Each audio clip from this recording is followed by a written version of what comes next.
ওলসকে ৬-২ গোলে বিধ্বস্ত করে আসরের প্রথম জয় পেল চেলসি। সিটির কাছে ২-০ গোলে হারার পর এই ম্যাচটা ছিল ঘুরে দাঁড়ানোর মঞ্চ।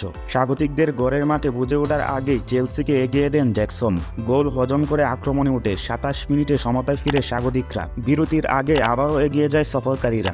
কোল পামারের গোলে ২-১ লিড চেলসির। ম্যাচের ইনজুরির সময়ে আবারও সমতায় ফিরে স্বাগতিকরা। প্রথমার্ধে আর কোনো গোল না হওয়ায় ২-২ গোলে ড্র নিয়ে বিরতিতে যায় দুদল। বিরতি থেকে ফেরার পর গল্পটা শুধুই মাদুয়েকময়। ৪৯, ৫৮, ৬৩ মিনিটে ৩ গোল করে চেলসির হয়ে মৌসুমের প্রথম হ্যাটট্রিক করেন এই ইংলিশম্যান। ৫ গোল করেও যেন গোলের ক্ষুধা মেটেনি ব্লুদের।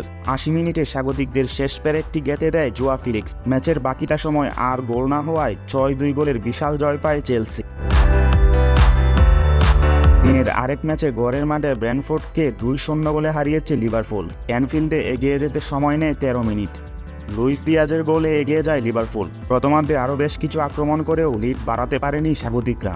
১-০ গোলে এগিয়ে থেকে প্রথমার্ধ শেষ করে লিভারপুল। বিরতি থেকে ফিরে ব্যবধান বাড়াতে মরিয়া স্বাগতিকরা। ম্যাচের ৭০ মিনিটে মোহাম্মদ সালার গোলে ২-০তে এগিয়ে যায় লিভারপুল। বাকিটা সময় আর গোল না হওয়ায় ২-০ গোলের জয় নিয়ে মাঠ ছাড়ে মোহাম্মদ সালাহ, লুইস দিয়াজ, ম্যাক অ্যালিস্টাররা।